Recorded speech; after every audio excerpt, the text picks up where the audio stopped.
चलिए सुनते हैं तेज तरार बहू की कहानी।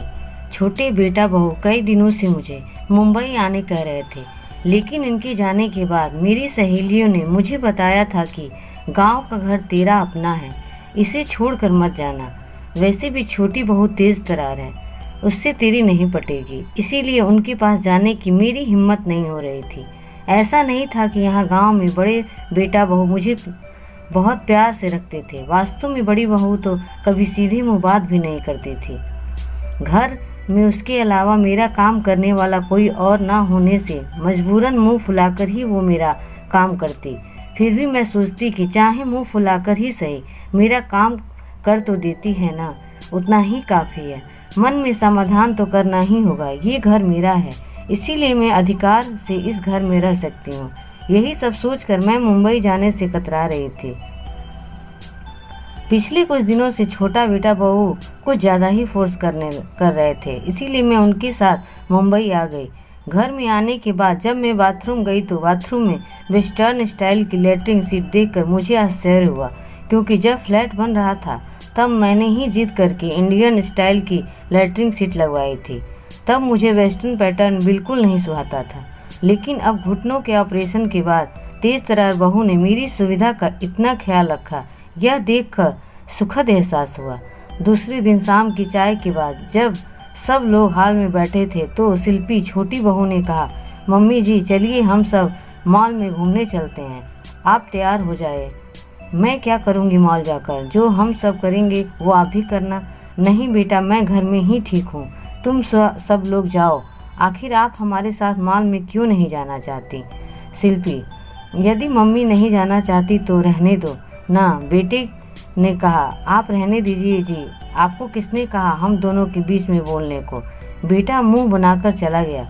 शिल्पी ने फिर कहा, प्लीज़ मम्मी जी चलिए ना, देख बेटा 75 साल की उम्र में जल्दी जल्दी चल भी नहीं पाती हूँ, तुम में से किसी को मेरा हाथ पकड़ना पड़ेगा, मेरी वजह से तुम लोगों को भी धीरे धीरे चलना पड़ेगा।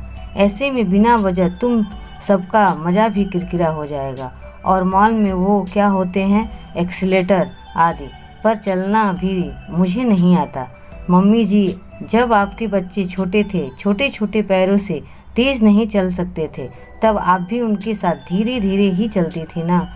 बच्चे तेज़ नहीं चल सकते, इसीलिए क्या आप उन्हें घर में छोड़कर अकेले घूमने जाती थीं? नहीं ना, अब हम बच्चों की बारी है, आपके साथ हम भी धीरे धीरे चलेंगे। आखिरकार घर में बैठे बैठे आप भी तो बोर हो जाती होंगी। रहा सवाल एक्सीलेटर का, तो मैं हूँ ना, आप बस तैयार हो जाइए, मुझे अभी बहुत काम करने हैं, अब ज़्यादा खुशामद करने मत लगाइए। इतना कहकर शिल्पी जल्दी जल्दी किचन में चली गई। बेटे ने कहा, सॉरी मम्मी, आप बुरा मत मानिएगा, क्या करूं, शिल्पा स्वभाव में थोड़ी तेज है, आजकल तो उसकी जुबान कुछ ज़्यादा ही कड़वी हो गई है। बहू की प्यार भरी डांट से मेरी आंखें भीग गई। मैंने कहा, बेटा मीठा बोलने वाले तो बहुत देखे हैं, लेकिन शिल्पा के तेज स्वभाव में भी एक अपनापन है। मैं सालों से इसी अपनापन के लिए तरस रही थी। जाकर तू भी तैयार हो जा, नहीं तो तुझे भी डांट खानी पड़ेगी। मॉल में जाने पर मैंने देखा कि ग्राउंड फ्लोर पर तो ज़्यादा कुछ है ही नहीं, ऊपर ही जाना पड़ेगा। बहू रानी जिद करके मुझे मॉल में ले तो आई, लेकिन अब मैं एक्सीलेटर से ऊपर कैसे जाऊंगी, सब मुझे देखकर हंसेंगे, ये सब सोच सोच कर मैं परेशान हो रही थी। इतने में शिल्पा बोली, मम्मी जी हम यहाँ 5 मिनट एक्सीलेटर के पास खड़े रहते हैं, आप आते जाते लोगों को ध्यान से देखिए, वे कैसे अपनी सीढ़ी पर पैर रखते हैं, कैसे बिन गिरे एक्सीलेटर पर चलते हैं, जैसे कि घर की सीढ़ियाँ चढ़ रहे हों। सब अच्छे से देखिए ताकि आपकी घबराहट कम हो। मैं आने जाने वाले को अच्छे से देखने लगी, मुझे किसी के चेहरे पर थोड़ा सा भी डर नहीं दिखा। ये सब देखकर मेरा डर भी कुछ कम हुआ। शिल्पा ने कहा, मैं आपका हाथ पकड़ कर रखूँगी, आप बिल्कुल ना घबराते हुए मेरा हाथ पकड़ कर रखिए। चलिए, क्या अब आप एक्सीलेटर पर चलने तैयार हैं? हाँ ठीक है। ऐसा कहकर मैंने शिल्पी का हाथ कसकर पकड़ लिया। उस वक्त मुझे ऐसा लगा जैसे मैं एक बच्ची हूँ और वो मेरी माँ, जो अपने बच्चे का हाथ पकड़कर उसे एक्सीलेटर पर चलना सिखा रही है। जैसे कि हमने पहली सीढ़ी पर पैर रखना मेरा बैलेंस थोड़ा सा बिगड़ा, लेकिन शिल्पा का हाथ पकड़े हुए होने से जल्दी ही मैं संभल गई। मैं कुछ सोचती उसके पहले ही हम लोग ऊपर पहुंच भी गए।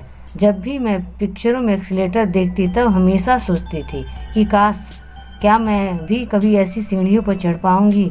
मुझ बुढ़िया को कौन ले जाएगा मॉल आदि में, मेरे साथ धीरे धीरे कौन चलेगा आदि। आज मेरी तेज तर्रार बहू ने मेरा सपना पूरा कर दिया। मैं मन ही मन ईश्वर से प्रार्थना करने लगी कि काश ऐसी तेज तर्रार बहू ईश्वर सबको दे। अगर कहानी पसंद आई हो तो प्लीज़ लाइक एंड सब्सक्राइब जरूर करें। धन्यवाद।